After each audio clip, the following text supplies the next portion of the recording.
ಬಸವನ ಬಾಗೇವಾಡಿ ಅಂಗವಿಕಲರ ರಾಜ್ಯ ಒಕ್ಕೂಟ ತಾಲೂಕಾ ಘಟಕ ವತಿಯಿಂದ ವಿಕಲಚೇತನರ ವಿವಿಧ ಬೇಡಿಕೆಗಳ ಈಡೇರಿಕೆಗೆ ಒತ್ತಾಯಿಸಿ ಬೈಕ್ ರ್ಯಾಲಿ ಚಾಲನೆ. ಇಂದು ಬಸವೇಶ್ವರ ದೇವಸ್ಥಾನದಿಂದ ಕರ್ನಾಟಕ ಅಂಗವಿಕಲರ ತಾಲೂಕಾ ಘಟಕ ವತಿಯಿಂದ ರಾಜ್ಯ ಒಕ್ಕೂಟದ ಮೂಲಕ ಬೆಂಗಳೂರು ಫ್ರೀಡಂ ಪಾರ್ಕ್ ಹೋಗುತ್ತಿರುವ ಬಸವನ ಬಾಗೇವಾಡಿ ತಾಲೂಕಿನ ಅಂಗವಿಕಲರಿಗೆ ಕರ್ನಾಟಕ ರಕ್ಷಣಾ ವೇದಿಕೆ ವತಿಯಿಂದ ಚಾಲನೆ ನೀಡಲಾಯಿತು. ಕರ್ನಾಟಕ ರಕ್ಷಣಾ ವೇದಿಕೆ ರಾಜ್ಯ ಸಂಘಟನಾ ಕಾರ್ಯದರ್ಶಿ ಅಶೋಕ್ ಹಾರಿವಾಳ್ ಅವರು ಮಾತನಾಡಿ, ಅಂಗವಿಕಲರನ್ನು ಕುರಿತು ರಾಜ್ಯ ಸರ್ಕಾರಕ್ಕೆ ಬರುವ ಬಜೆಟ್ನಲ್ಲಿ ಇವರ ಬೇಡಿಕೆಗಳನ್ನು ಈಡೇರಿಸಬೇಕೆಂದು ರಾಜ್ಯ ಸರ್ಕಾರಕ್ಕೆ ಒತ್ತಾಯಿಸಿದರು. ವರದಿ ಸಿದ್ದು ಜಮಲ್ದಿನ್ನಿ. ಸರ್ಕಾರ ಯಾವುದೇ ರೀತಿ ಸ್ಪಂದನೆ ಮಾಡುತ್ತಿಲ್ಲ. ಇಲ್ಲ ಸಲ್ಲದ ಭಾಗ್ಯಗಳನ್ನು ಕೊಡುವುದಕ್ಕಿಂತ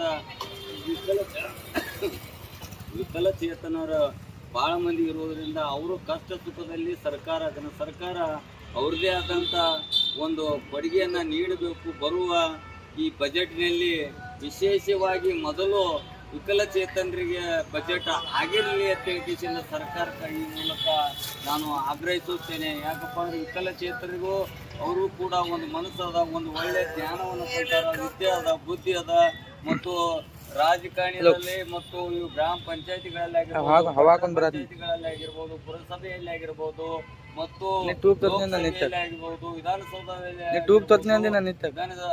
ಎಲ್ಲದರಲ್ಲಿ ಕೂಡ ಅವರಿಗೆ ಒಂದು ಮೀಸಲಾತಿಯನ್ನ ಈ ಸರ್ಕಾರ ನೀಡಬೇಕು. ಒಂದು ಮೀಸಲಾತಿ ಒಬ್ಬರ ಹೆಂಗ ಈಗ ಜಾತಿಗಳನ್ನು ವಿಂಗಡಣೆ SC, ST, OBC, ಜನರಲ್ ಇಂಥವೆಲ್ಲ ಹೆಂಗ್ ಇಡ್ತಾರ, ವಿಕಲಚೇತನರಿಗೆ ಒಂದು ಮೀಸಲವನ್ನ ಸರ್ಕಾರ ಮೀಸಲವನ್ನು ಇಡಬೇಕು ಅಂತಕ್ಕಂಥ ಮಾತನ್ನು ಸರ್ಕಾರಕ್ಕೆ ಹೇಳ್ತೀನಿ. ಭಾಳ ಅವರು ಸಂಸಾರ ಅದಾವು, ಕುಟುಂಬ ಅದಾವು, ಹೆಂಡ್ರದಾರ, ಮಕ್ಕಳದಾರ, ಎಲ್ಲ ವಿಕಲಚೇತನರಿಗೆ ಈಗ ಬರುವ ಮಾಸಾಸನ ಈಗ ಅವರಿಗೆ ಸಾಲದೇ ಇದ್ದ ಕಾರಣಕ್ಕಾಗಿ ಘನ ಸರ್ಕಾರ ಬಜೆಟ್ನಲ್ಲಿ ಶೇಕಡ 75ಕ್ಕಿಂತ ಮೇಲೆ ಇರ್ತಕ್ಕಂಥ ಏನು ಅಂಗವಿಕಲರಿಗೆ 6,000 ನಿಗದಿಯನ್ನು ಕಡ್ಡಾಯಗೊಳಿಸಬೇಕು ಬರುವ ಬಜೆಟ್ನಲ್ಲಿ, ಮತ್ತು ಅದರ ಕೆಳಗಿರೋವರಿಗೆ 4,000 ಕಡ್ಡಾಯವನ್ನು ಗೊಳಿಸಬೇಕು. ಘನ ಸರ್ಕಾರ ಏನು ಅಂಗವಿಕಲ ನೀವು ಏನು ಪಗಾರನ್ನು ಕೊಡ್ತೀರಿ ಅದನ್ನು 6ಕ್ಕೆ ಏರಿಸಿ ಕೆಳಗಿದ್ದ ಕಡಿಮೆ ಪ್ರಮಾಣದಲ್ಲಿ ಇರ್ತಕ್ಕಂಥ ಅಂಗವಿಕಲರಿಗೆ 4,000 ನಿಗದಿಪಡಿಸಬೇಕು. ಅಂದ್ರೆ ಮಾತ್ರ ವಿಕಲಚೇತರ ಭವಿಷ್ಯ ಭಾಳ ಹಸನಾಗ್ತದ. ನಿಮ್ಮ ಸರ್ಕಾರ ಮೇಲೆ ಅವ್ರಿಗೂ ಕೂಡ ನಂಬಿಕೆ ಬರ್ತದ.